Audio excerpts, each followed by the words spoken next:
Tales have been told since man first gathered around the fires of prehistory. Tales of the strange and wondrous things hidden in the vast unknown shadows of the world. Tales of creatures divine and beasts demonic, of gods and kings, of myths and monsters.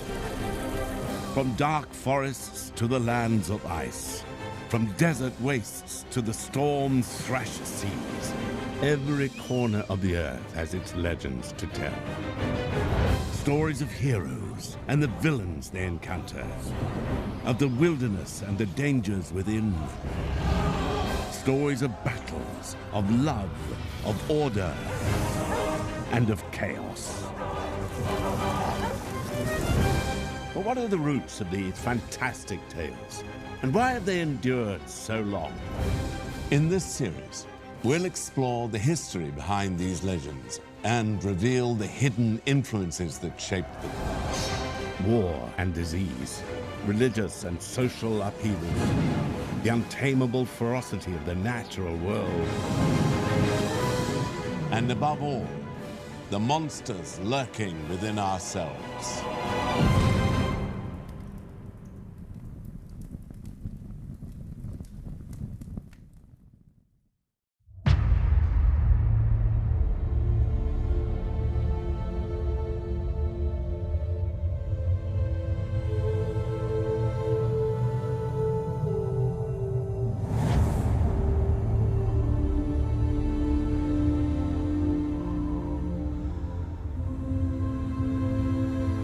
All things come to an end. Mighty trees wither. Monuments crumble. And even the brightest star in the night sky will one day lose its luster.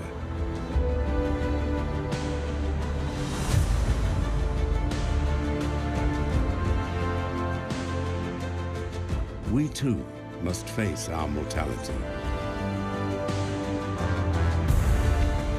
Universal though death is, every culture varies in the rituals and beliefs that surround it.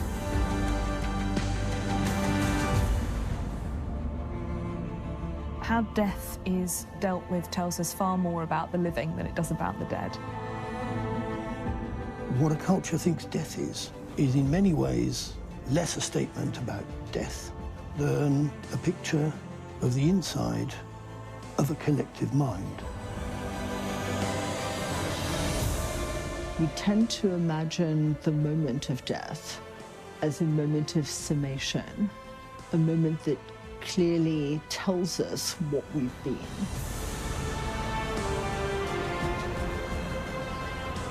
It can tell us about what is considered a good death and a bad death, and what that then tells us about broader social values.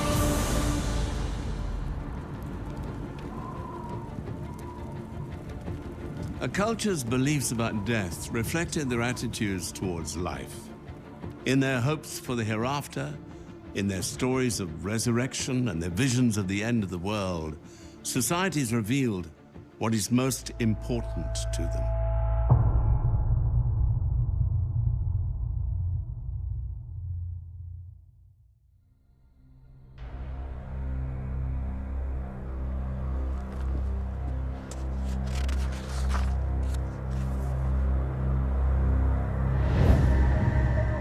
It was an age of the axe and the sword, of the wind and the wolf. The kingdoms of the earth had fallen into chaos. Survivors sought what shelter they could find. For a mother and her child, the shattered remnants of an abandoned village offered comfort in these times. But starvation and despair had made monsters of men.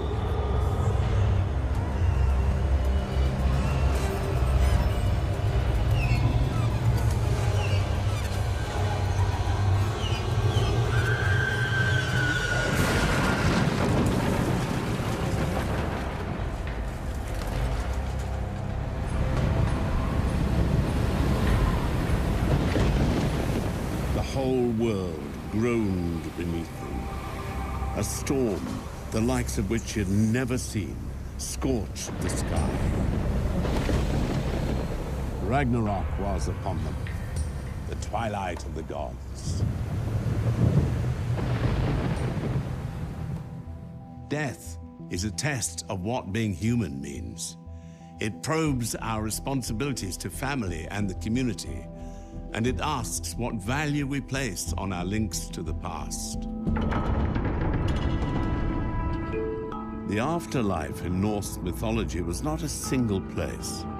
The best and bravest went to Valhalla, but most were not so lucky. A darker place awaited them. Through a sunless valley they had to walk, along a path carved deep by the dead. There lay a land draped in fog, glimmering with misery. Even the most beloved of gods was one day trapped there.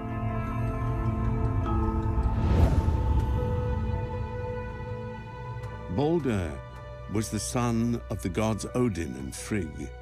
He was fair and wise and admired by all.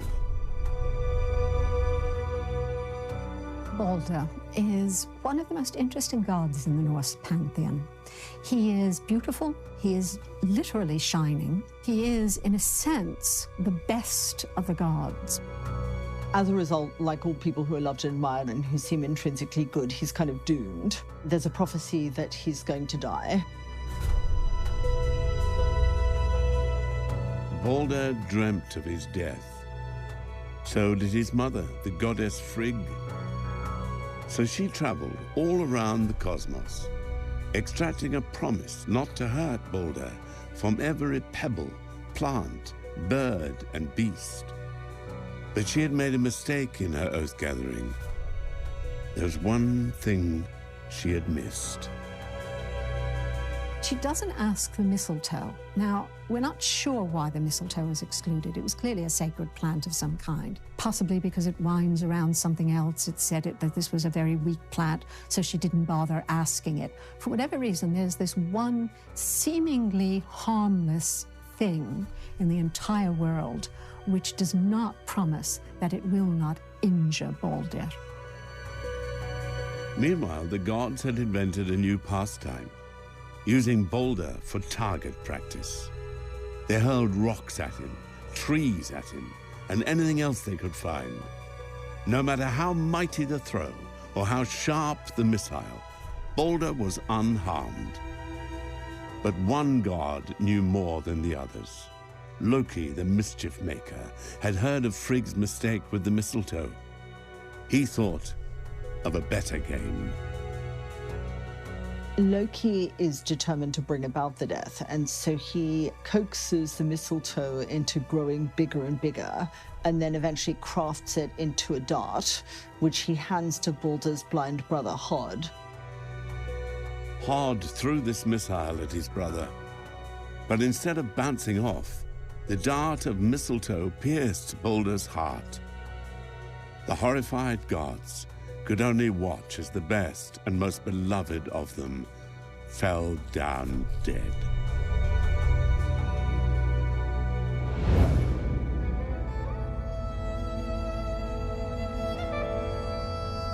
This version of Balder's death was not of the Viking era. It was among the stories compiled at least a century later by an Icelandic poet named Snorri Sturluson. He was a poet, he was a lawyer, he was a politician, he was a historian. And he wrote down many of the Norse myths. Now, what's interesting, the way Snorri writes them, he kind of writes them as a complete narrative. He kind of makes all of the bits match up with one another. So you can sort of see him selecting bits, probably making up a few bits as well, so that you get this whole history, this whole coherent history of the Norse gods, rather than fragmented myths and rather than sort of variants of fragmented myth, which is actually the normal way that you would find mythology. Earlier versions of the tragedy depicted Balder as an aggressive warrior. But in Snorri's telling, he is mild and joyful. It's only the treachery of the wicked that leads to his death. It's one of those stories where many critics have suggested that we can detect the influence of Christianity. The whole of the Eddas were written by Christian people, and that's one of the tales that most scholars believe is influenced by Christianity. Snorri is not Christianizing things in the sense that he's kind of repressing paganism. It's much more that he's harmonizing the stories. Balder is beautiful and he's good, and yet he's doomed to die, and he does die, but he's also resurrected. So it does have a Christological feel to it. It's a myth which I think also allows you to see how cultures are able to bridge a pagan world and a Christian world in a very creative sort of way. In Snorri's telling, a near-Christian perception of good and evil was introduced to the old tale. Loki is wicked and devil-like. Balder is guiltless, near-perfect. Even the most perfect of us cannot cheat death, however. Like the Norse gods and their games, we may amuse ourselves to forget, but there's no getting away from reality. Death is inescapable. But as the myths and countless traditions tell us, it may not be the end.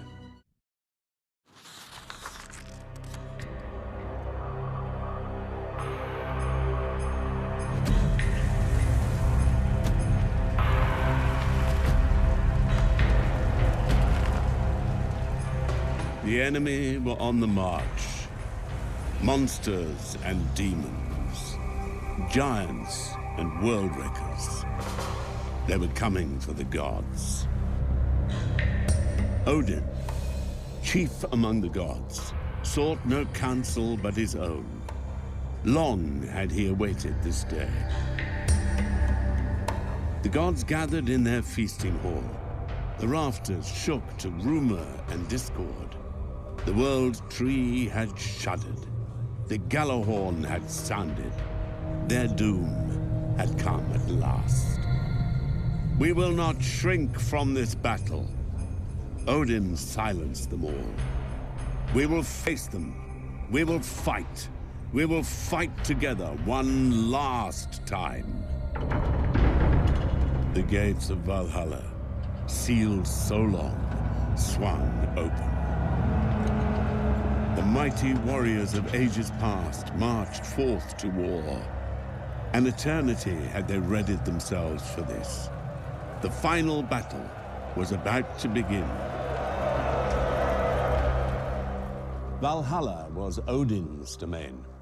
The majestic hall, thatched in golden shields, was home to the bravest of Norse warriors who fell in battle.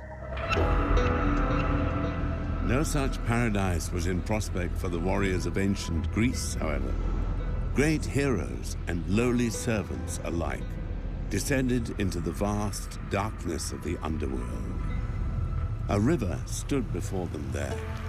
Only those who'd been properly buried, with a coin beneath their tongue, could pay the ferryman to take them across.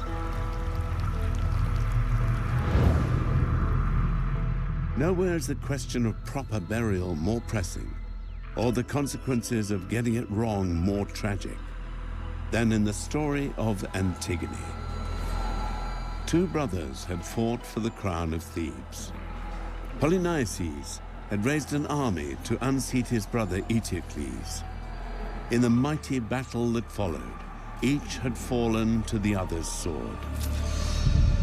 Their mourning sister Antigone was left to bury their bodies. But a new king had taken the throne. Creon was his name. He decreed that traitors should not receive burial. He refused Antigone permission to bury Polynices. Defying the laws of the gods, he ordered that the rebel be left to rot on the battlefield.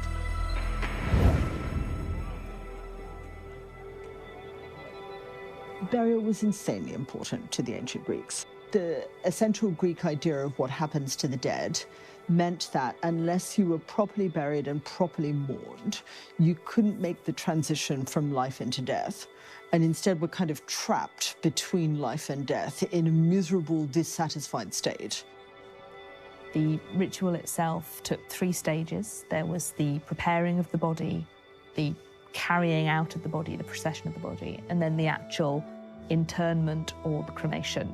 You had to do the ritual right to mean they could go and be at peace in the underworld, as it were. Because it's so important. It therefore follows that for someone to be unburied struck the Greeks as horrific. All societies have rituals surrounding burial.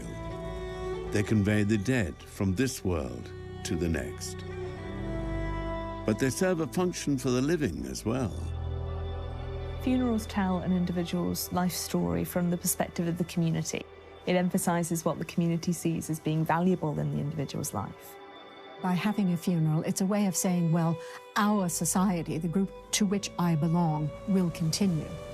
It's also a ceremony in which the dead are sort of escorted to whatever is going to happen to them after they die, and are, in a sense, made to stay there.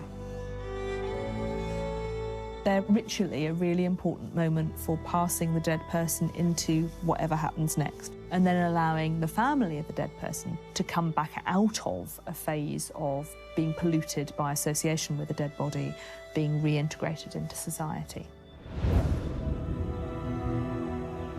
In 6th century Athens, the rich and powerful commemorated themselves with grand monuments. By the following century, however, fashions had shifted. More modest grave markers were the norm. Something had changed. But what? In the 440s, Athens was beginning to empire build. It had been at the head of the Delian League, which had been a group of Greek cities gathered together to throw off the Persians, stop them invading Greece, that had kept banded together, but was becoming less and less a group of cooperative people and more an empire by proxy with Athens at the head. The Athenians come into money. They decide to spend it on huge cultural projects. That's why they build the Parthenon, so that everyone sees Athens as the most beautiful city they've ever seen. But if Athens could flaunt those new riches, its citizens had to be more restrained. Few individuals dared build more than the most modest of tombs. They were eclipsed by the thrusting imperial state. If you die on the battlefield, we start to see a way in which, rather than individual burial, people are brought back to Athens, they are separated into their tribes, and you are put into a tribal tomb. It foregrounds the way in which epitaphs and what gets written on your grave become more and more of a public matter, and a moment in which the public contribution of an individual is stressed, which seeks to incorporate the military dead into the life of the city itself, saying that the city exists because of them, and therefore owns them, owns their lives and the sacrifice that they've made. They no longer belong to themselves or to their families. They now belong to Athens. Antigone, too, was caught between the needs of the nation and those of the individual. She could obey Creon's edict and leave her brother to the scavenging birds, or follow the law of the gods, bury Polynices, and free his soul to enter the underworld. She chose to defy the king. It was just a sprinkling of soil, but that was all that was needed to satisfy the gods. Creon was furious. How dare this girl defy him? She had to be punished. So the king ordered Antigone to be entombed alive, sealed up in a mountain cave. The rule of law Creon so prized would come with a mighty cost, however. First, his heir, Antigone's fiancé, killed himself from grief. Then his wife took her own life as well.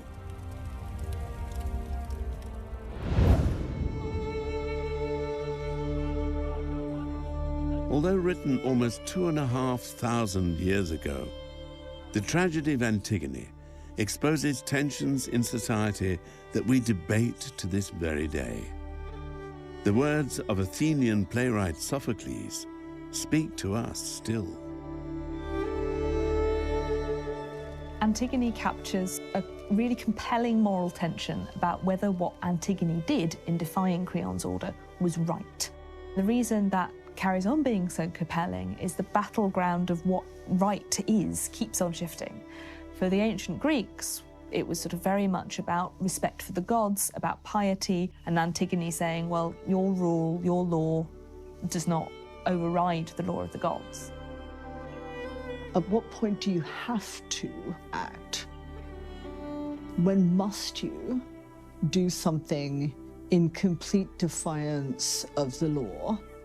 When does it actually override everything, including your own self-preservation instinct? So the question of was Antigone right is one that every generation and every society comes to with its own sense about what right does and doesn't look like. Ancient Greeks did not believe death was the end.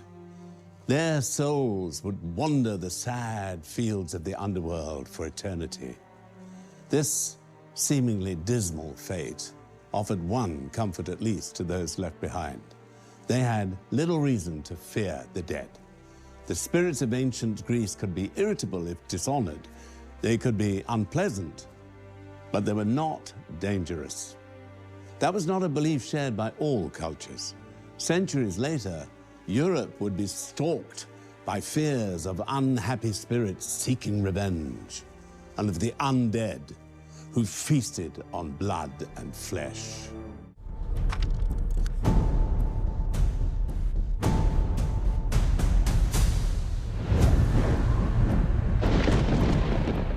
The sky was rent asunder. The great battle of the gods had begun. The dread wolf, Fenrir, that beast of slaughter, strained to join the fight. Odin stood fast with his dwarf-forged spear and helm of shining gold. The Midgard serpent, immense and writhing, dripped venom foul and deadly. Facing him was mighty Thor, brave warder of the earth. He summoned up his strength and all the power of his hammer. More lethal still was the fire giant Surtur, with his body of riven flame. It was Freyr the Bright and his boar steed Golden Mane who joined battle with this demon. The earth convulsed as the fighting raged. In the cataclysmic events of Ragnarok, it is giant snakes and wolves that run amok. Yet perhaps more frightening and more fascinating are the monsters closer to humans, the ones that walk amongst us, the ones who look like us, the ones who were us.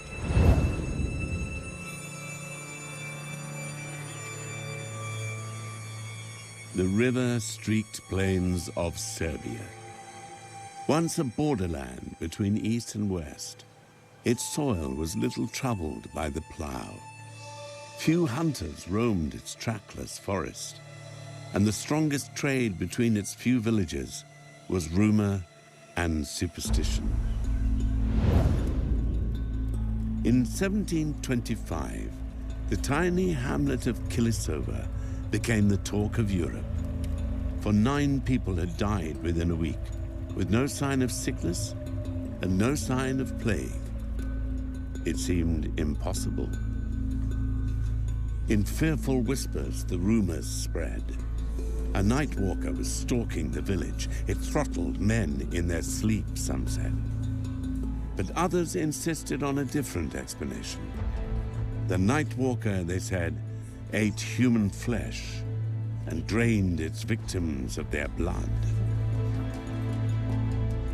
Tales of demons who consume the flesh and blood of the living are nothing new. They've been found throughout history in nearly every culture around the globe.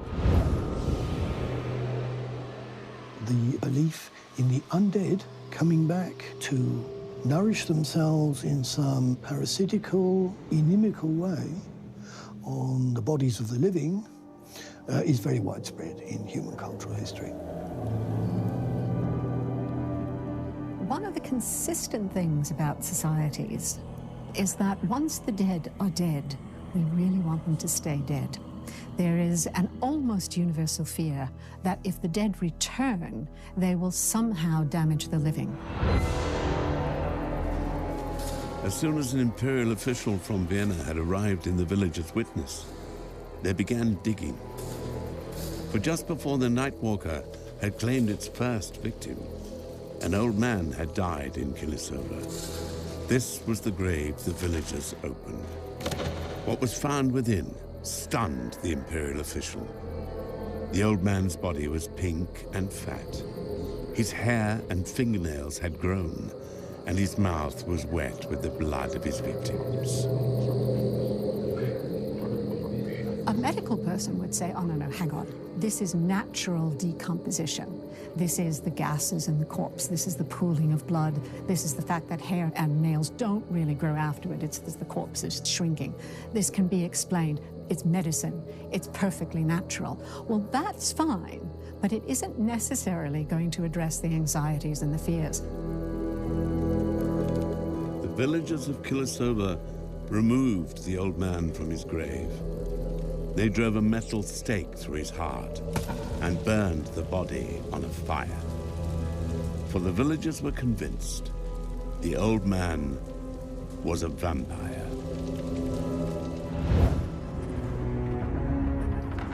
The folklore vampire is essentially a revenant, a dead person coming back.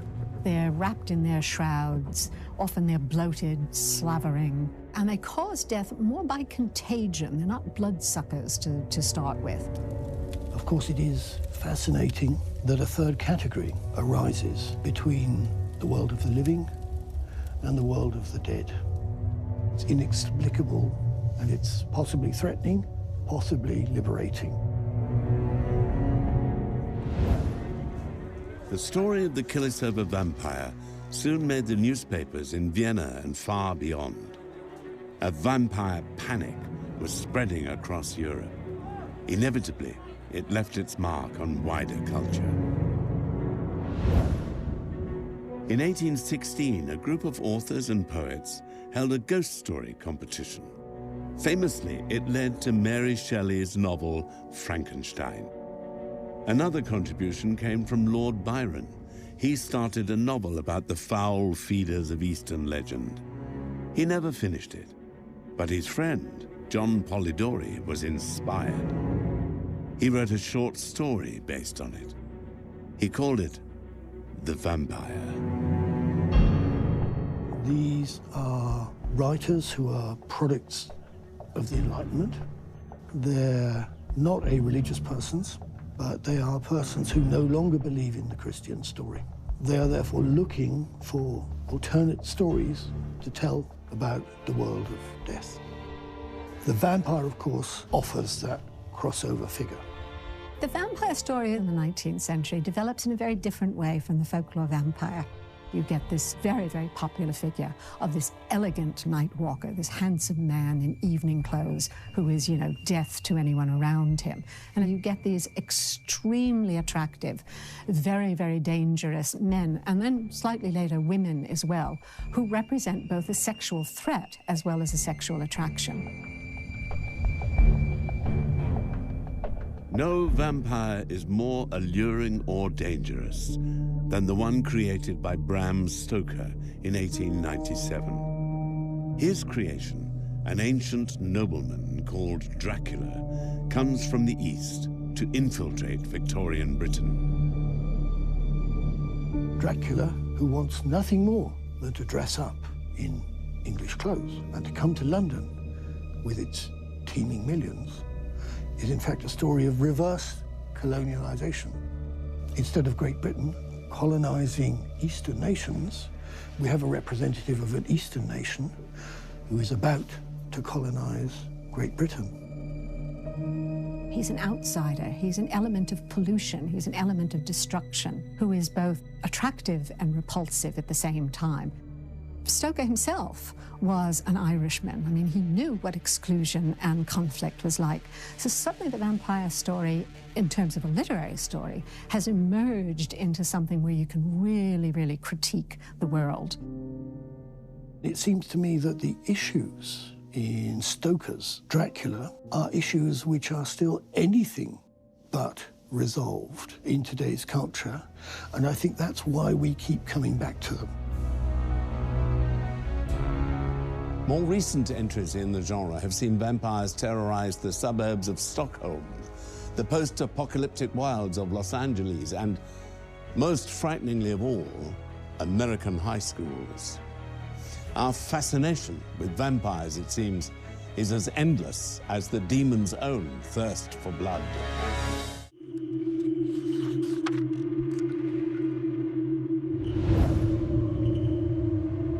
The battle was over. One by one, the greatest of gods had fallen. Odin, Thor, Freya, and all the warriors of Valhalla with them. It was the end of the gods. And it was the end of the world.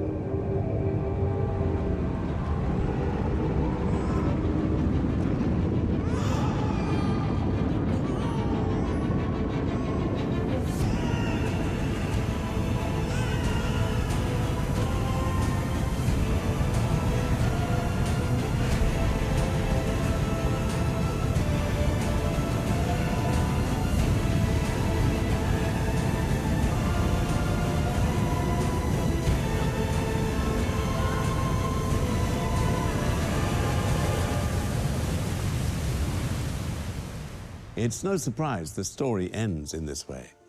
Floods are one of the most common motifs in mythology. The best known, of course, is the story of Noah in the Bible. Displeased with the corruption and violence he saw on earth, God decided to start afresh. He flooded the earth, allowing only Noah and his family to survive, alongside remnants of all the animals. A similar story is found in Assyrian texts dating back to 2000 BC, in ancient Egyptian tomb inscriptions, and in ancient Greek mythology.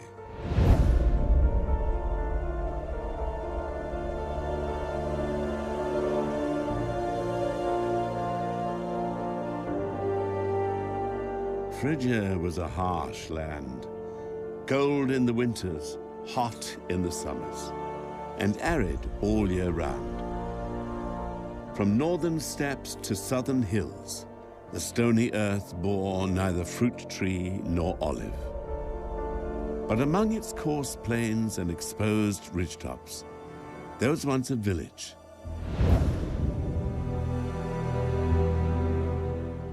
Its houses were fine, its citizens worthy. Two wandering peasants came to this village. They were in search of a warm welcome and a warm bed.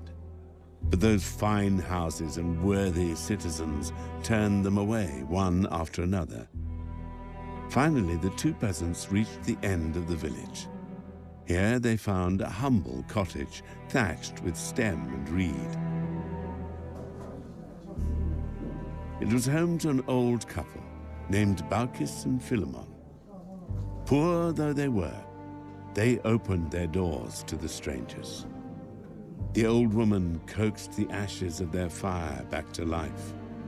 They offered their guests the finest food and drink in the house and the most comfortable of their chairs.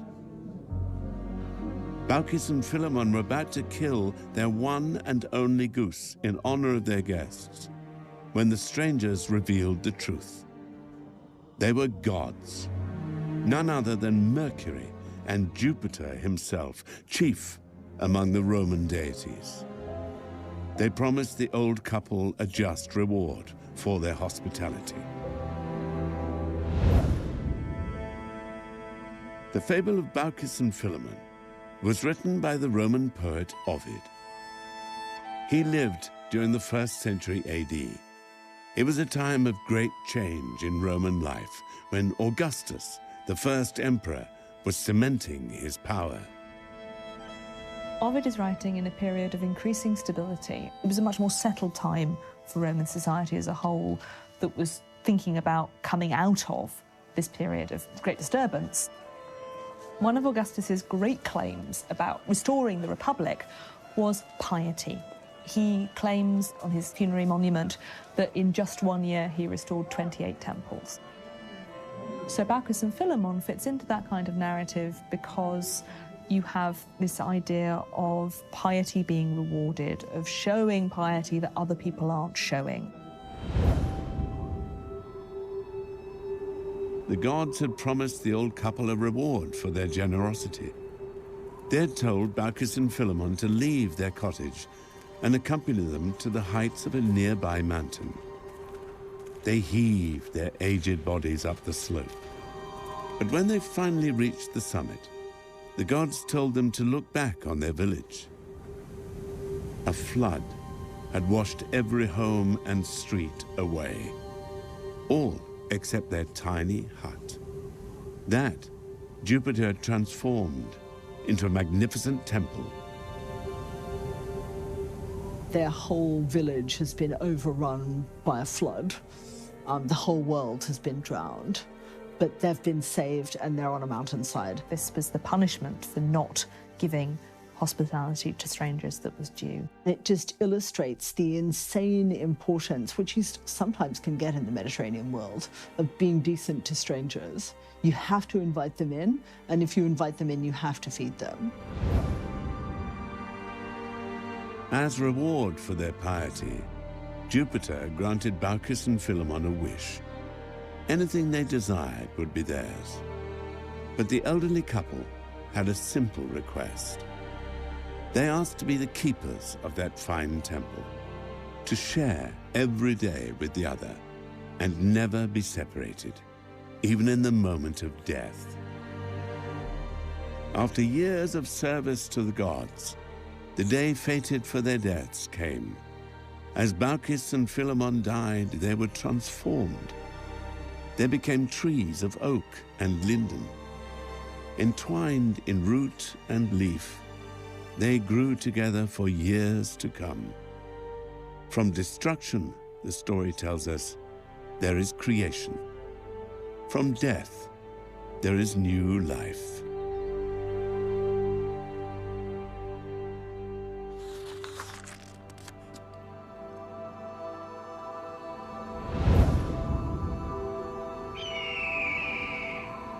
The gods were gone, consumed by Ragnarok. Water shrouded the earth, a vast ocean, still, silent, and unchanging. But all things come to an end. Life returned to the earth.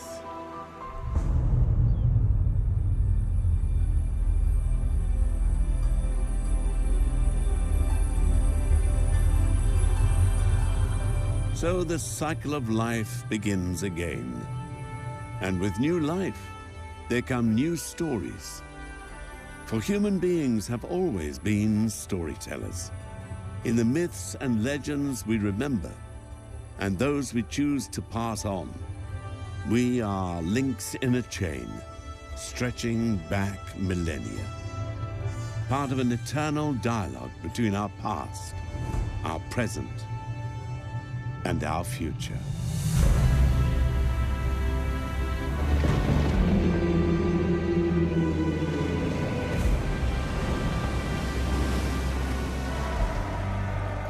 The fact that a myth might be completely incomprehensible, completely nonsensical on a rational level doesn't matter, because it can still tell us about what our society is like and what our culture is like.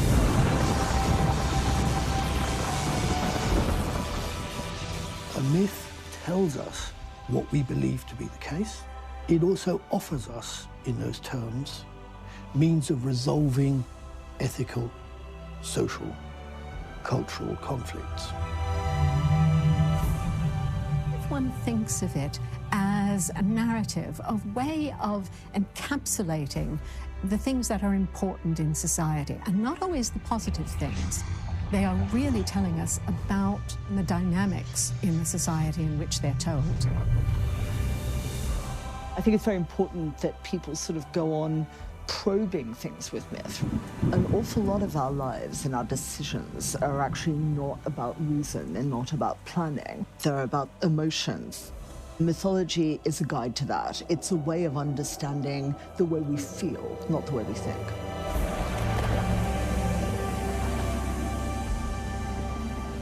Many myths can seem bizarre or cruel to modern eyes. Yet for all mythology's variety and infinite strangeness, there is a common thread that links us to even the most ancient of stories. Whether it was on the streets of Athens or the frozen seas of the north, the dark woods of England or the distant mountains of the east, the same thoughts have been uttered in 1,000 tongues. Who are we? Where have we come from? Why is the world the way it is? And what will we find beyond? They are questions that define human existence, no matter when or where it is found.